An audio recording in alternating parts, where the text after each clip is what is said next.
Good morning, dear student. This is your teacher Balram Pal, and you are watching the online classes brought to you by Sri Nandiswar Vidyalay, Khaniyadhana.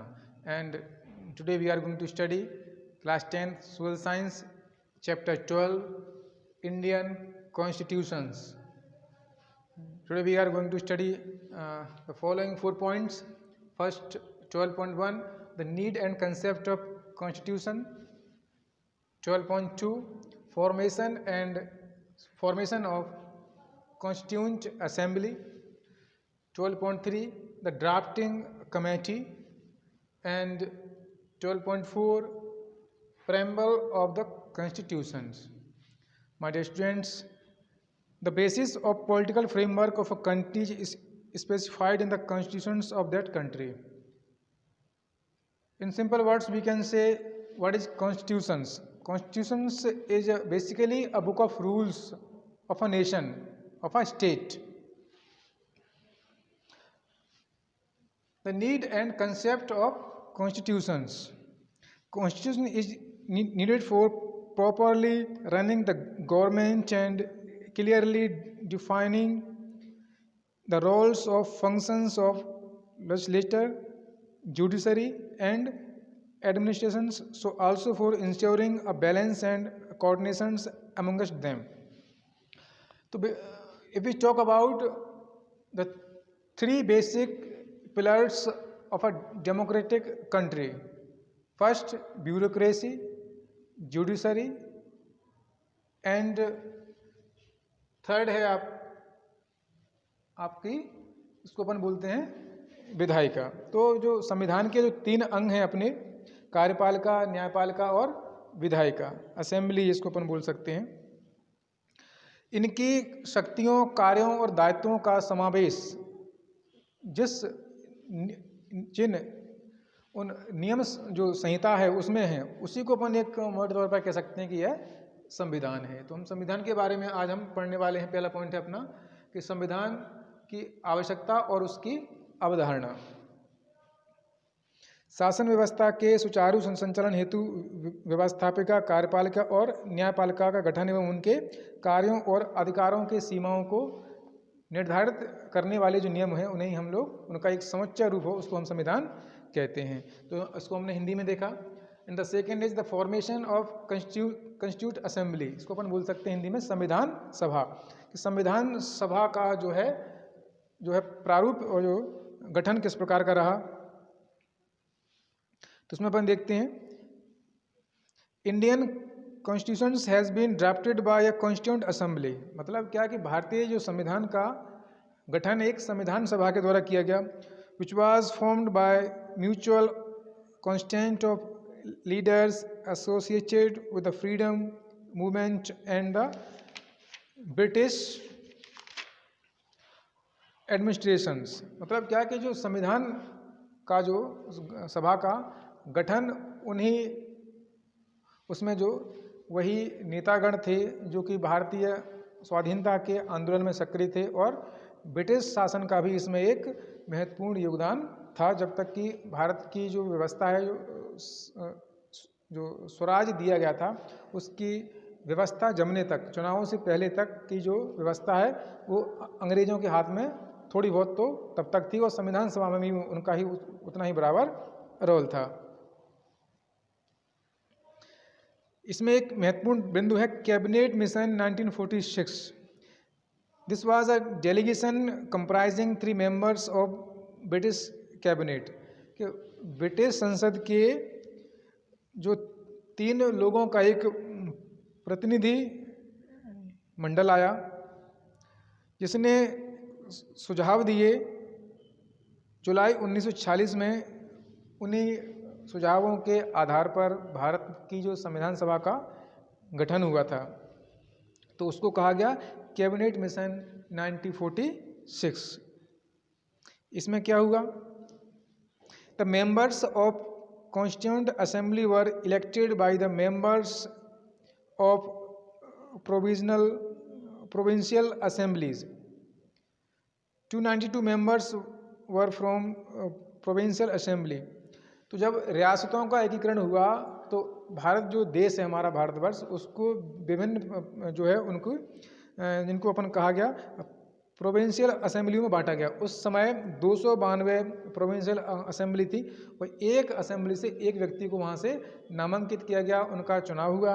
वही 292 जो member है वो संविधान सभा के सदस्यों के रूप में जो वो लोग नामित हुए। उसके बाद अपन एक बात करते हैं, संविधान निर्मात्री जो सभा है उसका गठन कैसे होगा। भारत में संविधान सभा की मांग राष्ट्रीय आंदोलन से जुड़ी थी। 1895 में लोकमान्य बाल गंगाधर तिलक के निर्देशन में तैयार किए गए स्वराज विधेयक महात्मा गांधी के 5 जनवरी की अध्यक्षता में संपन्न राष्ट्रीय सम्मेलन मई 1934 में स्वराज दल के पटना सम्मेलन आदि की स्पष्ट मांग का परिणाम ही संविधान निर्मात्री सभा के गठन के रूप में सामने आया।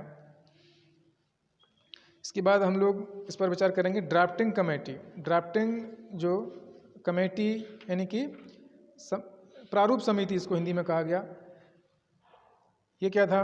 Drafting of the constitution was not an easy task, therefore different sub committees were formed to facilitate drafting of the constitution. मतलब क्या कि संविधान जो निर्माण का काम इतना जो है कि सरल और आसान काम नहीं था, तो उस काम को सही तरीके से अंजाम देने के लिए एक प्रारूप समिति का गठन किया, जिसके प्रमुख डॉक्टर BR अम्बेडकर थे। और उसके अंतर्गत 10 सब कमेटी यानी उप समितियों का भी गठन किया गया। एंड 8 सब committees related to matters of facts.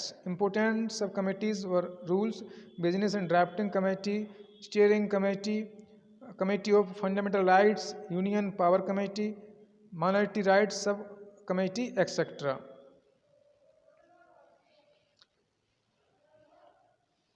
तो क्या हुआ कि इन 10 समितियों में 8 जो समितियां थीं वो कैसी बनाई गई, तथ्यागत मामलों में बनाई गई। इनमें से प्रक्रिया समिति, वार्ता समिति, संचालन समिति, कार्य समिति, संविधान निर्माण करने के लिए संविधान समिति, संघ शक्ति समिति, मूल अधिकारों और अल्पसंख्यकों के आदि से संबंधित समितियां बनाई गई थीं। To give final shape to the reports and suggestions of the above subcommittees, a drafting committee under the chairmanship of Dr. B.R. Ambedkar was formed. Other members of this committee were N. Gopalaswamy Iyengar, Aladi Krishnaswamy Iyer, Syed Muhammad Sadullah, K.M. Munshi, B.L. Mitra और D.P. Khaitan. Subsequently, B.L. Mitra and D.P. Khaitan were replaced by N. Madhavan Rao and T.T. Krishnamachari.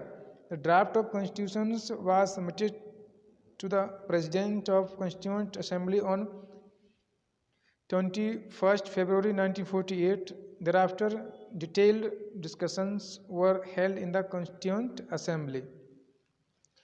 तो इसमें क्या हुआ कि उपरोक्त समस्त समितियों के प्रतिवेदनों एवं सुझावों के अनुसार संविधान को अंतिम स्वरूप देने हेतु एक प्रारूप समिति बनाई गई। प्रारूप समिति का सभापति डॉक्टर भीमराव अम्बेडकर को बनाया गया। इस समिति में एम. गोपाल स्वामी अयंगर, अलादी कृष्ण स्वामी अय्यर, सैयद मोहम्मद शादुल्ला, के मुंशी, B.L. मित्र, P.D. खेतान मेंबर्स थे। बाद में श्री मित्तल और जो खेतान के स्थान पर N. माधवन और T.T. कृष्णमाचारी ने ले लिया। संविधान का लिखित प्रारूप 21 फरवरी 1948 को संविधान सभा के अध्यक्ष को सौंपा गया। संविधान सभा में संविधान के प्रारूप पर विस्तृत एवं क्रमवार चर्चा की गई। Next let's we move preamble of the constitutions. तो in the preamble of the constitutions the framers of the constitutions have incorporated the objectives of the constitution, so also values and ideals. This is called the essence of or spirit of the constitutions. It is resolve and feelings of the framers of the constitutions. संविधान की प्रस्तावना में संविधान निर्माताओं ने संविधान निर्माण के लक्ष्यों, मूल्यों एवं विचारों को समावेश किया है। इसे संविधान की आत्मा अथवा कुंजी भी कहा जाता है। संविधान निर्माताओं की मनोभावना एवं संकल्प का प्रतीक है इसकी प्रस्तावना। प्रस्तावना के प्रारंभिक शब्दों में ही यह भाव निहित है कि यह संविधान का निर्माण जनता की इच्छा से ही हुआ है, वह अंतिम सत्ता जनता में ही निहित है। तो friends, next content you will study next video. Till then, make sure your notes should be ready, and if you feel any difficulty related to the subject and any concerns, problems, you may contact schools as well as your teachers. Till then, take care of yourself. Goodbye.